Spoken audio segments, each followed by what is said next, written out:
Guys, welcome back. Today I'm starting the teardown process on Annette here, the 2001 Discovery. We've got a date with Destiny, so we're gonna find out real quick whether or not this is gonna be a viable engine or not. I try not to make this just too terribly technical of a deal because this is going to be for a broader build. Once we get this engine sorted out, we're going to be doing all kinds of things to this vehicle. One thing that I just want to mention here, we are taking the heads off, but I have basically stripped prior to getting it to my house here. The radiator is gone, all the cooling hoses are gone, thermostat's gone, upper intake, accessory pulleys, all the accessory brackets, basically everything's just peeled back. I got it down to the point where it is the lower intake, the fuel rail, what else? Just a few little ticky-tack little things. And then once that's out of the way, the rocker arm assemblies and the push rods. So once I get all that out, I'll be able to go ahead and remove the heads and check it out. My suspicion is that I've either got one or two things here. I just had a head gasket fail from either a head being not true, possibly some warpage, or when it was surfaced, it got a little too much of the material taken away where it shouldn't have, causing it not to seal properly. It could be even the stretch bolts, just improper torque. Possible, though, is that on a more drastic error could be that it maybe has a fissure or a slip liner. Either one of those things is just the block would be junk at that point, and there'd be nothing that could be done. So I'm just hoping that we get this pulled off. We've still got a good motor, because this motor actually it ran exceptionally well up to the point that it that it didn't. So no, it just it was starting to overheat a little bit and giving a I changed thermostats, did some other things, still couldn't get the problem corrected. Ended up doing a block test on the expansion tank and had the presence of exhaust gas in the coolant. So we knew we had an issue. We're going to get this thing tore down. Don't be too terribly critical of my mechanicking ability, because I'm not a mechanic. Not a mechanic. Don't claim to be a mechanic. I am not a mechanic. So if you're triggered by a guy that just does not know when to stop, don't watch. Anyway, with that being said, again, I'm not a mechanic. I'm not a mechanic. And I'm slightly overconfident in my abilities at times. It happens. We're going to tear this down and probably carry these heads out to somebody that can check them, and just make sure that the issue wasn't with the head. If we do have an issue with the head, I'll probably just source some reman heads and plan on going back with ARP studs instead of the stretch bolts. Anyway, this is the second video in the series, so if you've missed the first one, please go back and watch that. And if if you want to check out some of our other Land Rover content that we've put out, make sure you check that out as well. Give us a like, give us a comment. Please think about hitting that subscribe button. Let's start breaking loose some bolts and see what we can find.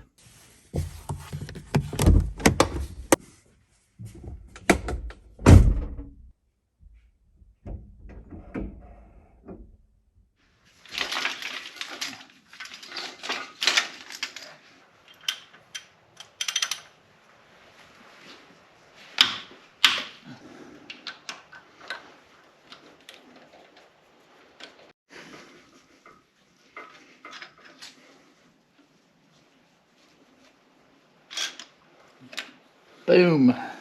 Okay, now we're going to get the remove the push rods, keeping them in order.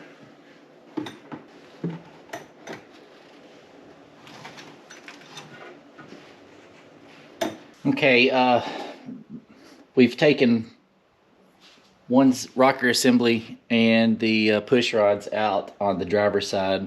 I've got a few little things here to move out of the way as far as on the passenger side, just to give us some clearance, and we got to free some of this up anyway. So probably undo this coolant pipe, this wiring harness to give it some relief to get it off to the side. Leaning towards just taking, so I should be able to, I think I've got enough clearance. If I remember correctly, I think I can get the lower intake manifold off, remove it with the fuel injectors. I'm not 100% sure. That's kind of the game plan now.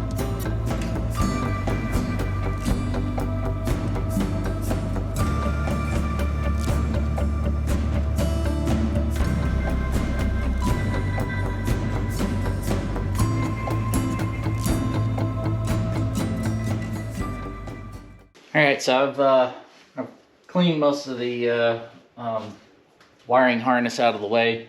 I've got to go reference exactly. It should be inside to outside, I think, on the way that these tighten. Okay, yeah, so it starts, your ending sequence was on the outside, so I'm just going to alternate sides and work my way back to the middle.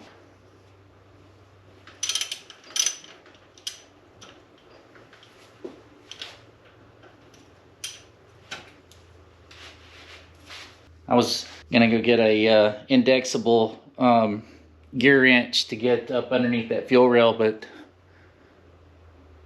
my nifty little gear wrench, quarter inch drive, it's perfect. Yeah, I've just got a couple of bolts left to remove, label that baggie, even though they're pretty I know where they go, but invariably we'll end up getting another one of those 9/16 heads because we'll lose one if we're not careful. So just like to keep everything together as it's coming apart.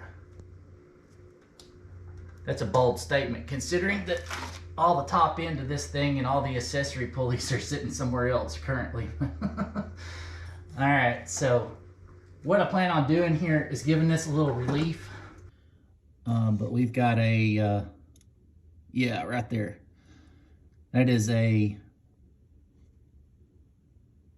quick connect fuel fitting or gas fitting, gas line. That's where the fuel supply comes into the fuel rail. Okay, I forgot how it works. You don't push it in. I had to give myself enough relief to get on the bottom. There's a pinch tab on the top and the bottom, and it just slides apart. So basically, you got to just squeeze and then separate. And now that baby can come out.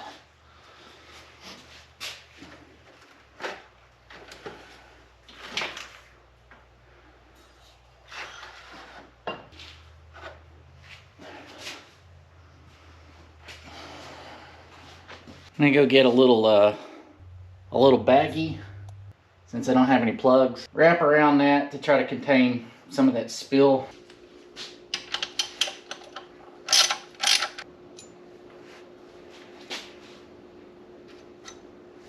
Let's see what this is gonna look like here.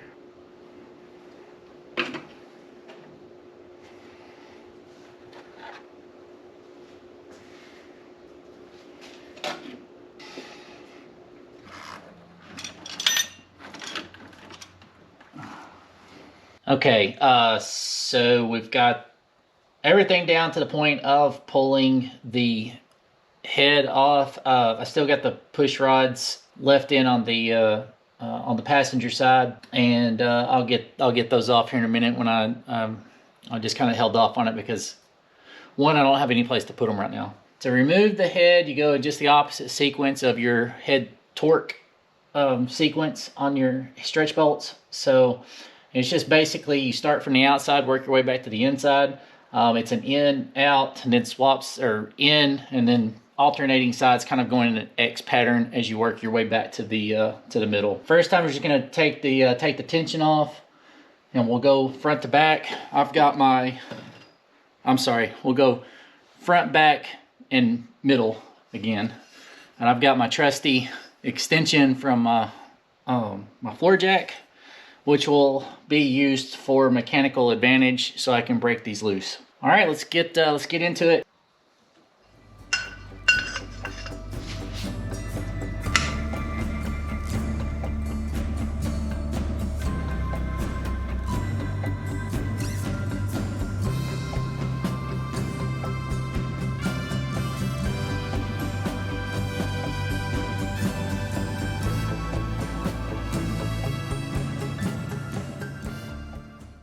All right, on the far corner, on either side, it's going to be pretty much the same thing. The way that the firewall bulkhead back here, the way it's shaped for the transmission tunnel, you've got very limited room, and so I had to end up using a short 5/8 socket, a wobble extension. That's about the only way you're going to be able to get anything on it to be able to break that loose.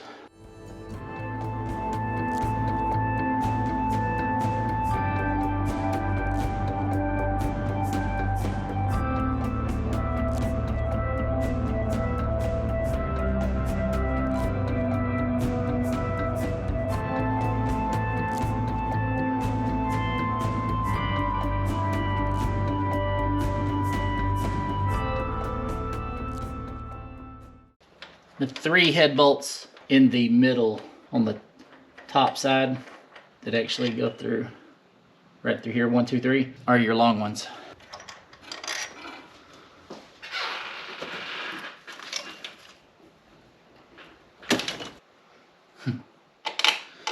I had literally just looked at that a few minutes ago and was like, that's gonna have to come off. Interesting. Can't really tell yet. Of course, there could be something scored on the bottom side of this gasket. So take a better look at it under some better light and see what we determine.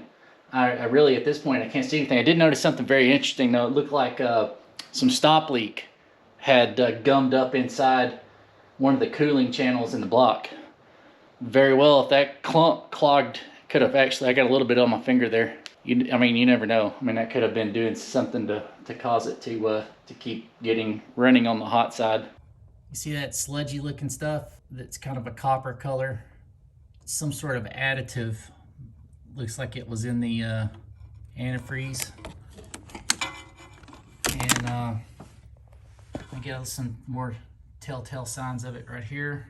Besides that, I don't really see anything that looks suspicious. All right, fast forwarding just a little bit here. I already loosened this side. I've got them all out. We're trying to keep this program PG, if you know what I mean. At last, here we go. And the top middle head bolt was absolutely as clean as a whistle. So, whatever it's worth there, I hope we've got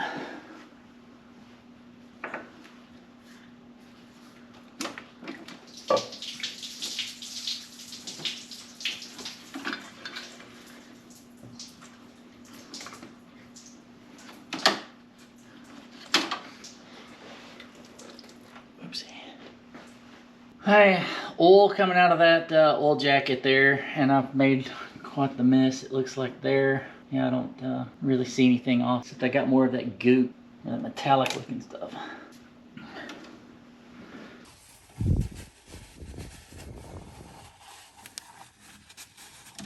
Got more of that just nasty looking junk clogged up in there. And see kind of like where it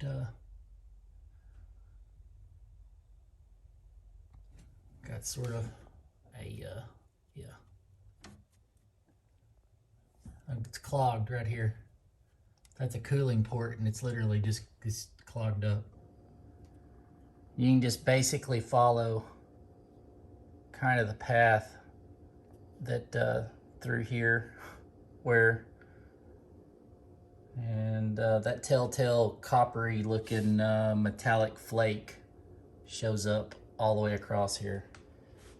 So we were getting quite a bit of the exhaust gases introduced into the coolant. I did a block check through the reservoir tank the expansion tank, and it lit up that there was a presence of exhaust gas. So I felt like I had a failed head gasket, but this was only 3,000 miles from the time that 3,000 or 4,000 miles since the engine had been, the whole top half had been redone. It was driving so good. It's possible that could have been maybe a failure with the head bolts. Could have been that these heads weren't true. But anyway, what I want to do is take these and get somebody that deals with this that has all the stuff to be able to check to make sure that they're true. And again, even on this side, kind of the same thing. You can see some of that coppery color, and the gasket basically failed right at the corners. And I mean, really, what I'm hoping here is that somebody just says, "Hey, these heads weren't true when you put them on." I'd be ecstatic. So we can go right back into the build and not have to slow up. And again, I'm not a mechanic by any means. I just like get therapy from working on my own stuff. So if you see something that I don't see, don't hesitate to let me know. But plan right now is we're going to at least get the heads. I want somebody to just kind of like check the heads. They're gonna have to be they need to be thoroughly checked. Check the valves, make sure that I don't have anything that's maybe a valve that's got too much wear on it or something like that. Could have been contributing to some of this. We want to make sure that our heads are viable first, and then I'm probably, just so you can look at it a whole lot better and seal the engine up better, I'm probably just going to go ahead and remove it. So just take the motor out.